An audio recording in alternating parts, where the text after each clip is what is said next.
And welcome back to Kerbal Space Program. As we last left our hero, Jeb, he was on the moon. He's been walking around, looking around here. He's been picking up some rock samples and drilling a few core samples and so on. And he spent a good amount of time out here on the surface, exploring, gathering his samples, and generally having a good time. He's planted his flag, and now it's time. As you notice, the shadows have been getting kind of long. Kerbin and the sun are both setting in the western sky. I think that's the western sky anyway. And now it's time for Jeb to return to his ship and then head back home. Hopefully he can get home as easily and as safely as he got here.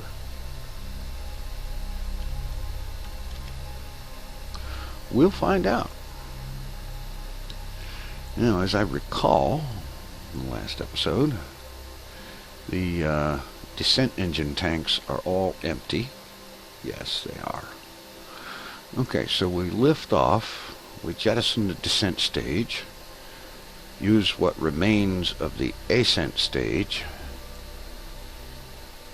to boost up into orbit. We will turn into a 90-degree heading, which it's kind of hard to tell. I mean, the nav ball shows, so I guess I just have to turn the ship with the nav ball and arrange to get the camera facing the right way. So, we're all ready. Jeb's got all his stuff packed away.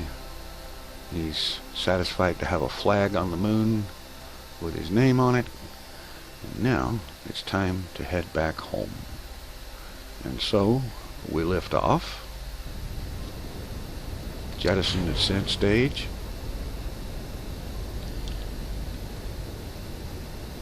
pitch over onto a heading of 90 degrees.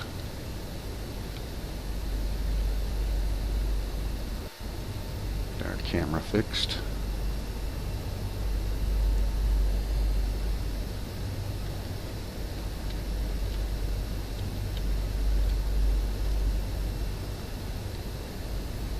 Let's see, here's our orbital information.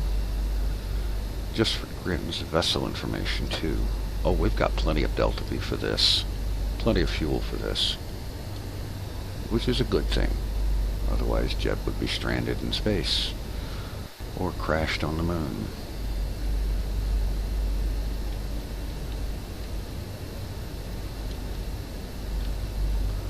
Alright. Go ahead and open her up.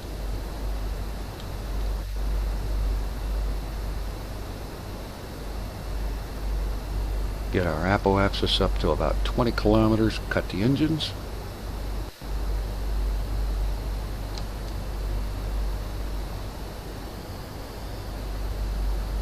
And yes, I realize you don't necessarily have to have one that high on the moon, but it's just a preference.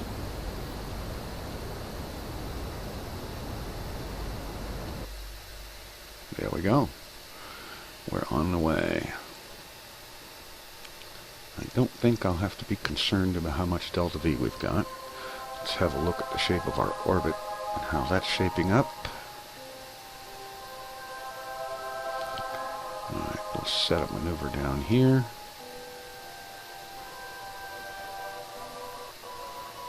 And let's see, we need to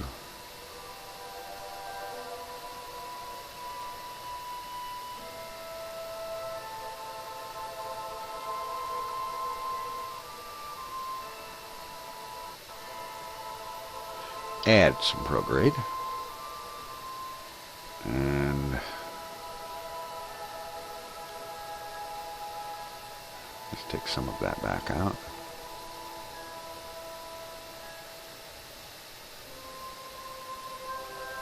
We don't need to waste our delta V. Okay, 27-kilometer apoapsis out that side will be fine.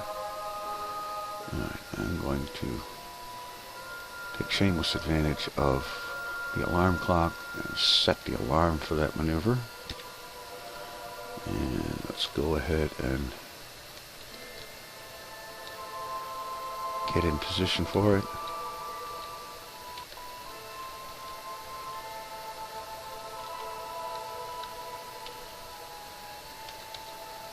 Some of the changes about the way the nav ball is changed are good, and others not really quite so much. Let's see, M to get back there. Oh yes, let's open the solar panels back up. I forgot about that. We had them closed so that Jeb wouldn't smash into them on the way down to the surface. Retract our ladders. Alright. Any lights on this thing? Nope. No. Okay. Alright. So now let's just warp ahead to our maneuver.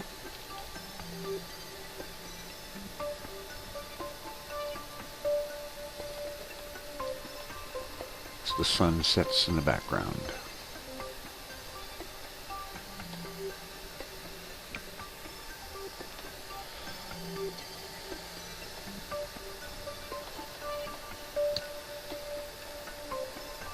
Okay, we have our maneuver time.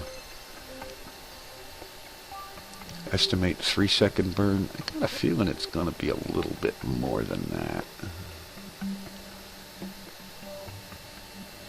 That's all right. Let's see. Looks like we're pretty well lined up.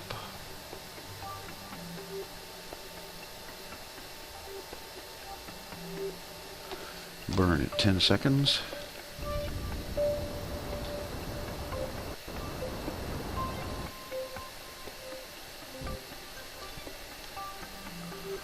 Okay. SAS off, RCS, and a bit of reverse. Oh, no thrusters on this thing. No lights and no thrusters. I have to fix that for the next design. I like being able to see where the ship is, and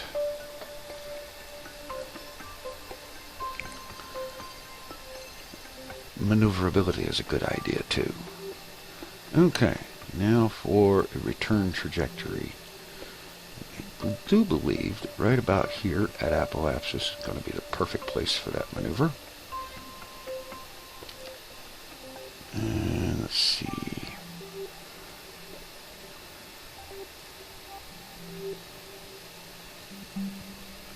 Add a little bit of prograde.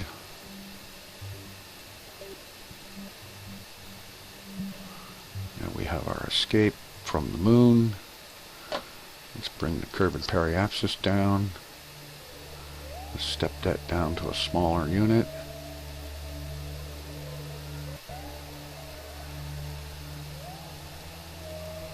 This maneuver node editor is absolutely fantastic. Maneuver node improvement thing.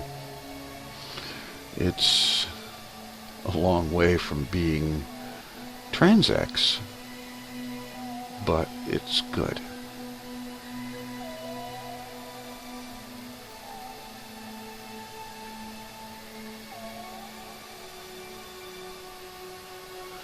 Alright, let's add some, take some of that back out.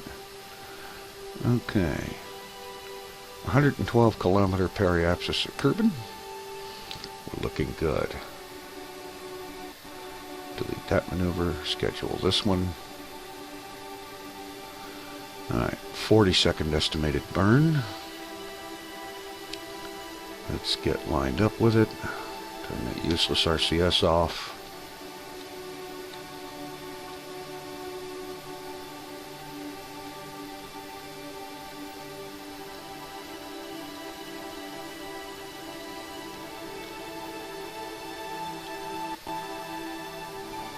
Get lined up on our maneuver node.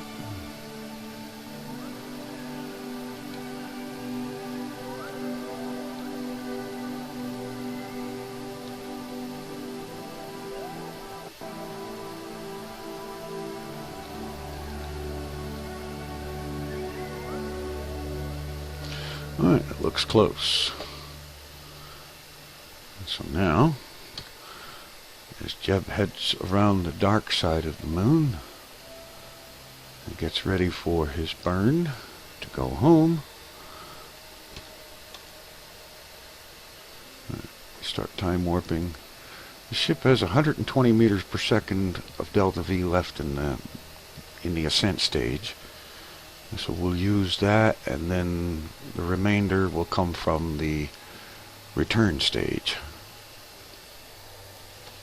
And that way Jeb will get back to home with fuel to spare. I appreciate that. I like that kind of a design feature. Always having a little extra fuel is good. You never know what might come up.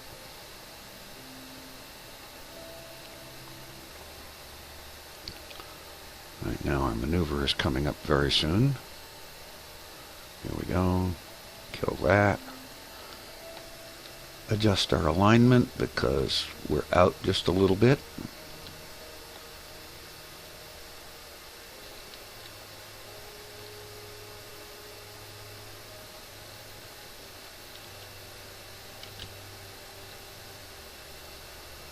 You know, the one thing about the maneuver node, I miss how fine controls actually used to mean fine control. And now they don't quite so much anymore. Let me turn it on just to see. Well, maybe a little bit, but what I really miss is when you turn the SAS on, it doesn't quite lock the way it used to. I mean, it's okay for a small ship like this, but a larger ship is another problem. And I talked my way through missing part of my burn.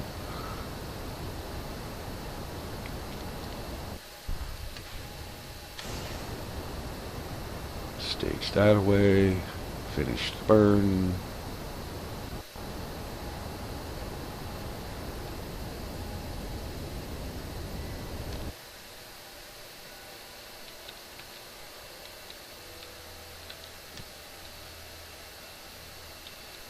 See what I mean? That SAS did not hold alignment. Otherwise I wouldn't have had to stop. Of course, having myself thrown out of whack by having that camera change on me is not so much fun either. Alright, burn complete. Let's see the results of it. Okay. It's definitely on a return course. 109 kilometer periapsis. Alright, not quite what we planned, but it'll do. Alright. Let's get a good look here as Jeb pulls away from the moon. And there's his ascent stage, which will now remain forever in orbit around the moon.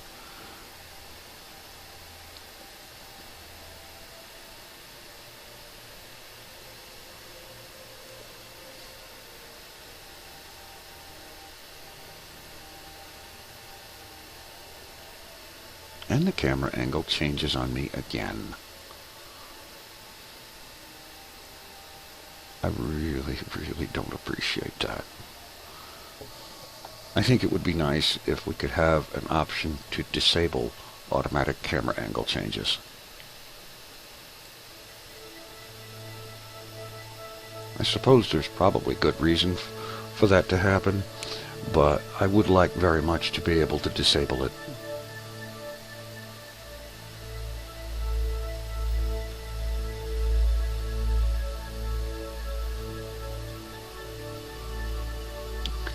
And so the moon shrinks into the distance as Jeb returns home, knowing that he and many others will be going back to the moon.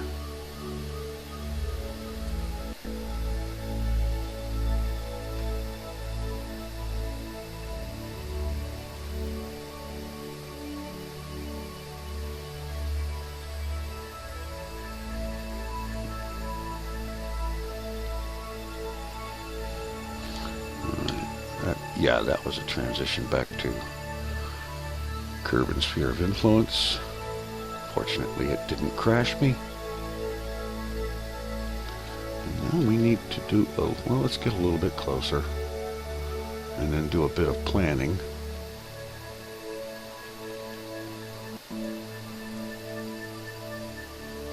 Alright, pop a maneuver node down here at periapsis, or as close to it as I can get.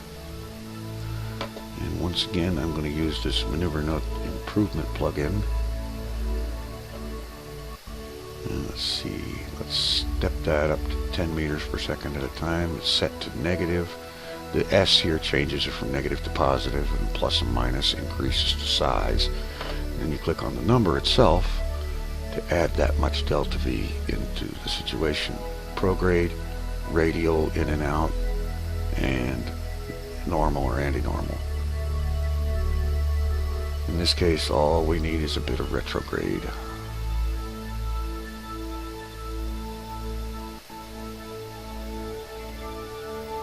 $985, $418,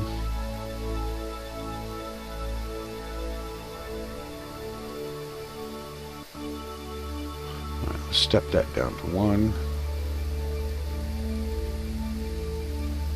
I'd have stepped it to 5, but you can't do that.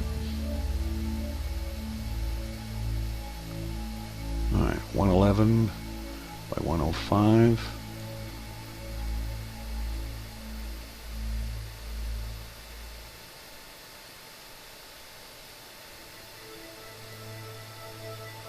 Alright, 113, 107. That looks good. Okay, we'll schedule this burn. Delete the old one. This is a 59-second burn. We'll go ahead and warp to it.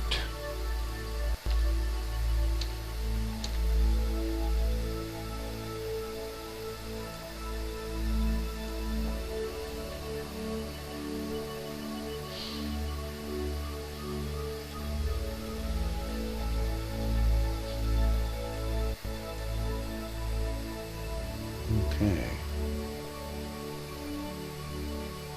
That was an interesting burst of lag. Alright. SAS off. Let's get aligned. Let's see. This is going to be mostly retrograde.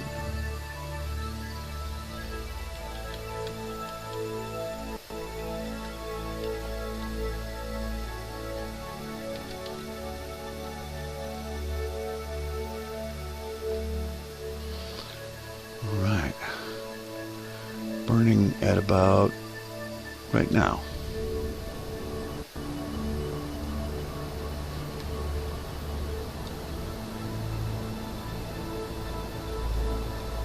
And Jeb settles into an orbit.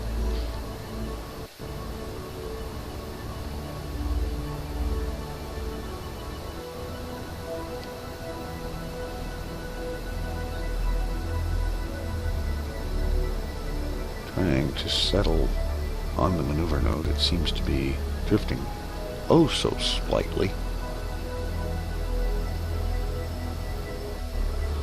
Alright. Looking good. Maneuver node is definitely drifting. I'm going to let it drift.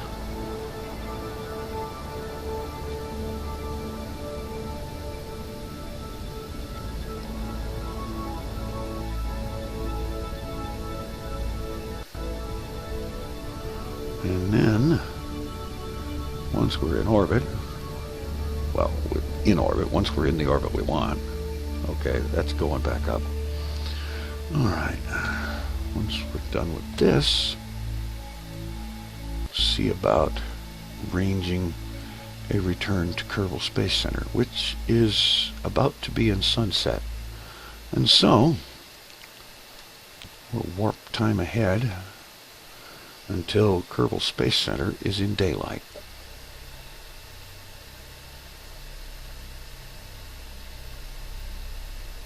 And that's going to take a while, so I'll be back when it's time. Alright, as Jeb rounds the planet one more time, dawn breaks over Kerbal Space Center. And so, let's get our time warp under control and see if perhaps, maybe, we can approximate something resembling a precision landing. All right, there's Kerbal Space Center down there. So drop a maneuver node, say, here. Okay. And we're going to want negative. Let's step that up to 10 meters per second at a time. And start taking away prograde. Use negative prograde.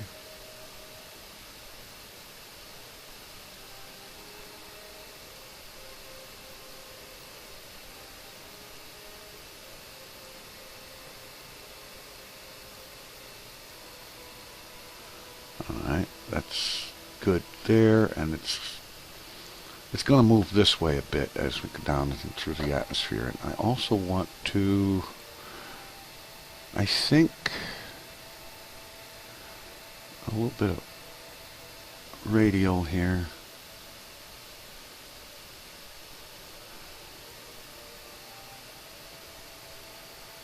I can't tell whether that's moving that line north or south.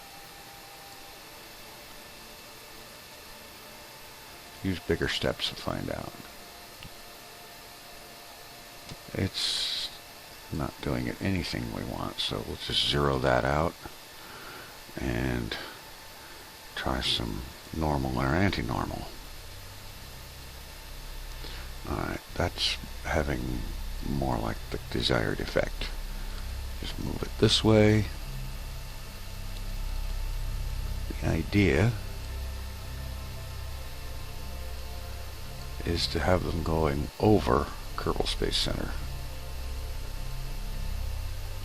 So we'll just add some anti-normal velocity here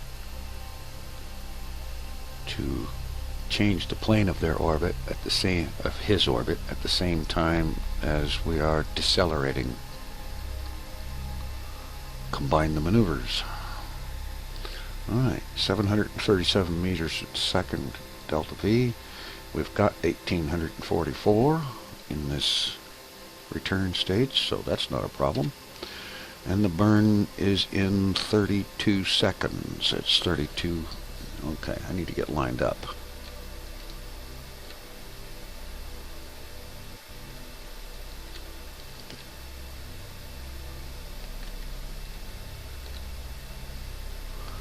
Pretty much lined up here. And burning. I think I'm a tad late, but I think we'll manage here. Let's see how this orbit shapes up with our predicted orbit.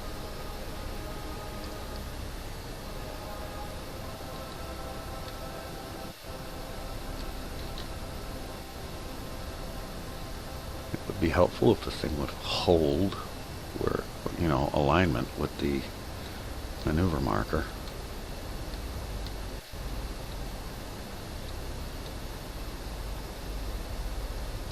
Looking good. Sort of. Alright. That's far from perfect, but it's still coming down in the neighborhood we're looking for. And the camera angle changes again. Okay, Jeb, let's point this beast retrograde.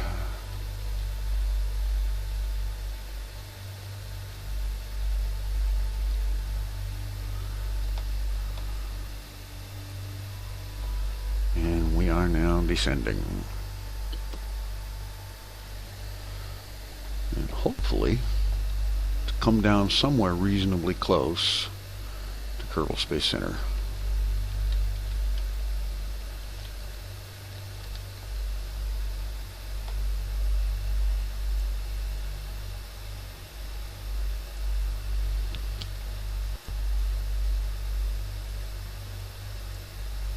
And I think we're going to overshoot and end up out in the ocean. Way out in the ocean. Well, out in the ocean isn't a problem, but I was hoping to be somewhere close to the continent. And I don't think that's going to happen.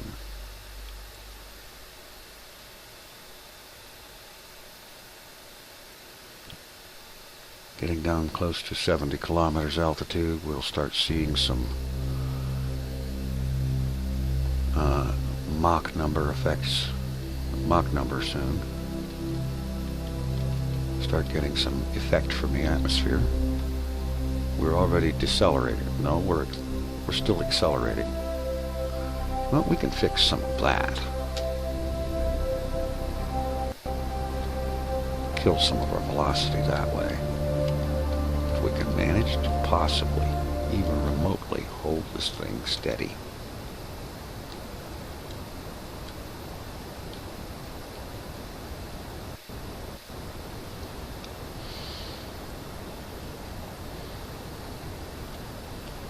Which is a lot trickier than it used to be.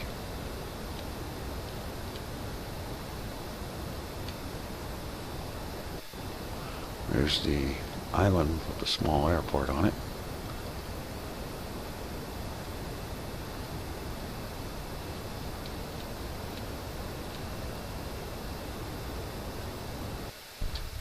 Alright, fuel exhausted, jettison that stage.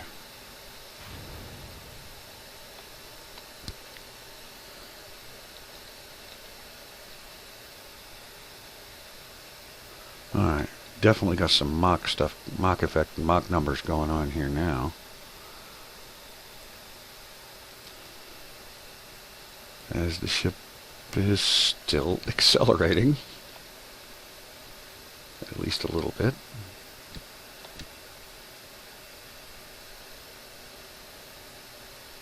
Actually, it's accelerating quite a bit.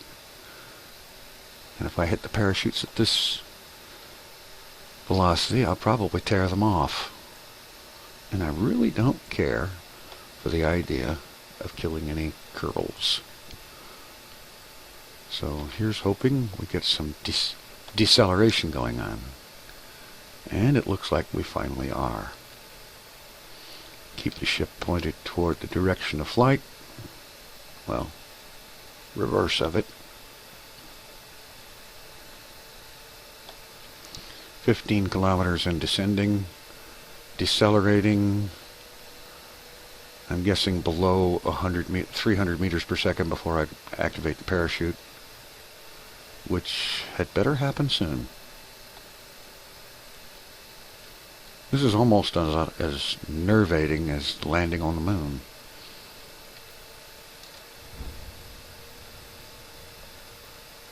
Okay, we have a successful parachute deploy. This thing is shaking like it's in physics time warp, but it's not.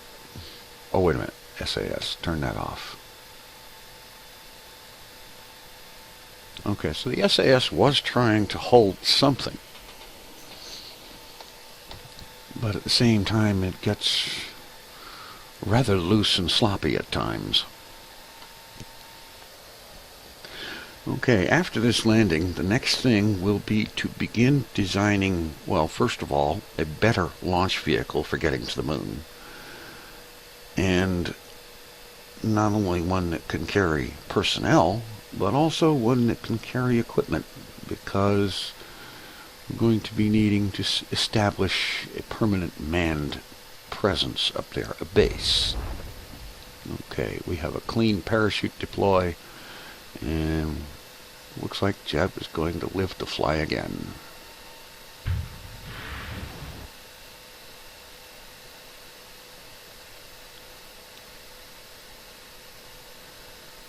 Time warp down toward the surface a little bit. Backing off just before we hit.